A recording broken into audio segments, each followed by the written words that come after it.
making a rare first half appearance here para sa Air 21.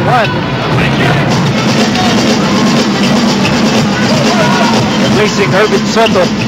Crisano also sitting down, replaced by Chris Alexander. Yeah, that's a nice thing about Rani Del De Ocampo. He can attack you from all corners of the court. Meron sa 3-point shot. At sabi mo nga, ang daming galaw niya sa poste. Here's Arcadi outside Kagiwa. And somebody was caught in a no parking zone. That was Chris Alexander, just got back in the game.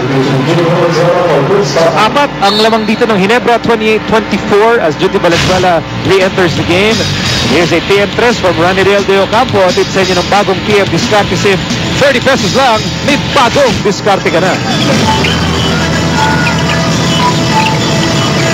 Over 9 minutes remaining in the second quarter.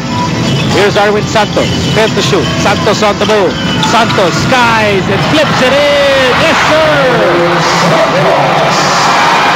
What do they call them? Spider-Man.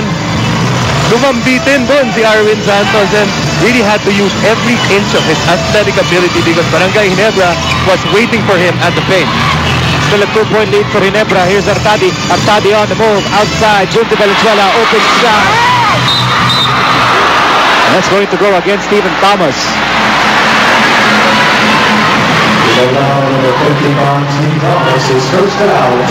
So for Steve Thomas, though, much better because in the last game, he had 4 very early. Ito, unang pa lang neto.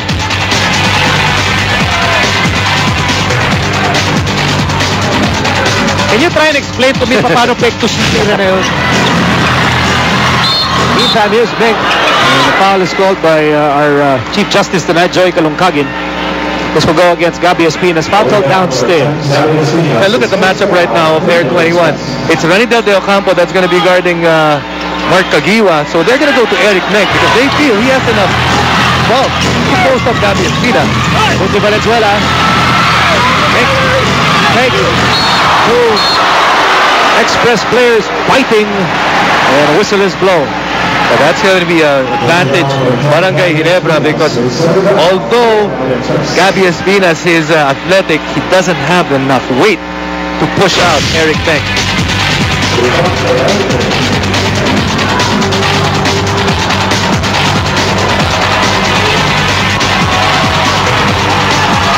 There's the strength advantage of Eric Beck.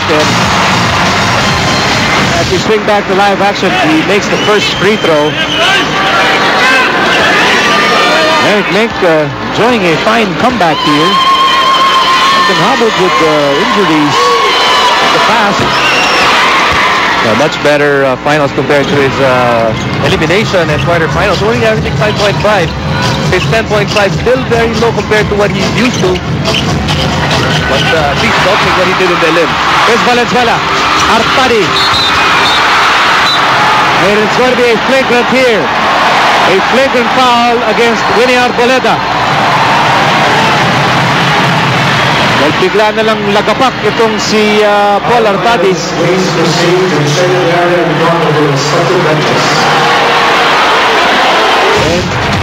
here's another look.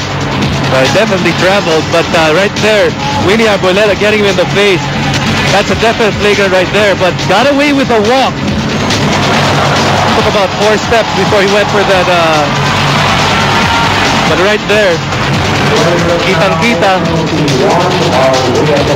Actually, Winnie Arboleda lucky to get away with only a flagrant penalty 1 because that was out and up above the shoulders and straight to the face of Paul Artadi. Yeah, Arboleda has to be careful. We're just in the first half. We have an entire second half to go. He commits another one of those, he's out. And you know how important Winnie Arboleda is for this Air 21 team. The flagrant foul penalty 1 against Arboleda. And that sends Paul Artadi to the line. Free throws not going the way of Barangay Ginebra. 2 out of 9 pa lang sila. Yung kalamangan nilang 3 points, dapat mas malaki pa yan if they could only make their free throws.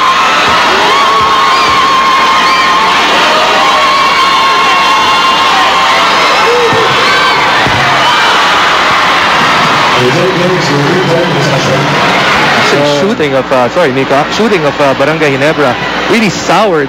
After making 3 out of 3 from the 3-point range, they haven't made any. We talked about their free throw shooting woes. Kumukuha talaga sila ng puntos ngayon sa loob through layup and second chance opportunity.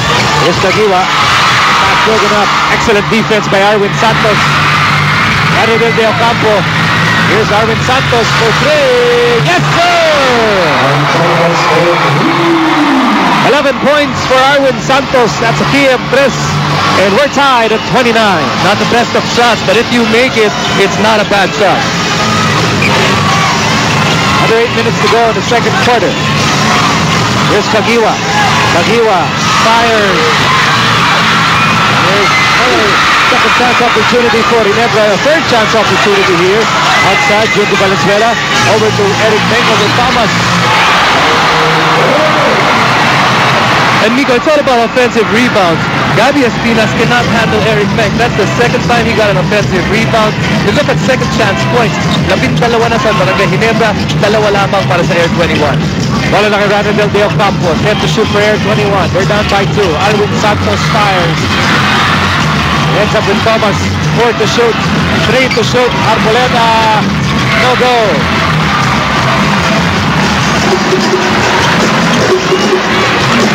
Barangay Ginebra will set it up. Well, they will not force the action. They know that they have a definite bona fide post threat in Eric Meng and both Chris Alexander. Here's Eric Meng this time against Ranadel de Ocampo. Meng is fouled.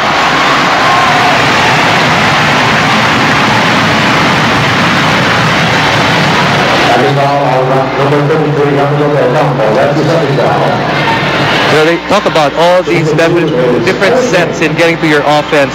But I'll tell you what, when it's the finals, it's the post threat that is the most important. At yun ang kailangan mo para ka manalo.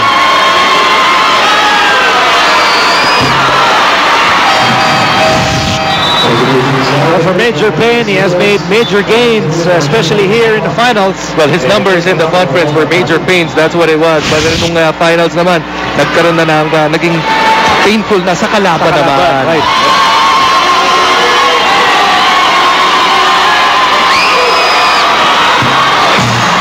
And, you know, without J.J. Helterbrand, ang laki kasi nung bubunuin mo in the absence of J.J. Helterbrand scoring like 18 points a game, and you need somebody like Eric Meng to help out with the scoring chores.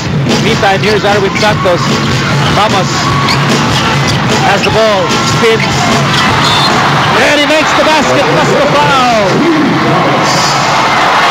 Hasn't been a typical day for Stephen Thomas. Only 2 points up to that point. Chris Alexander has had his number, takes him outside. Hindi rin naman naging madali itong puntos na to para sa kanya. Getting a foul off Chris Alexander and trying to tie the ball here. He got the second personal of Alexander, and he got the bonus free throw. And so we're tied anew at 32 here in the second period. Halos nangangalahati na tayo dito sa ikalawang ginto ng ating Game 7. Here's Alexander. Payback time, no sir. But the whistle is blown. That defense provided by Arwin Santos. And you know, that's what he does. He's waiting for that help. The thing with Arwin was he actually had an opportunity to steal the ball because he knew that Chris Alexander will go right. But hinintay niya sa ibabaw, natawagan tuloy siya ng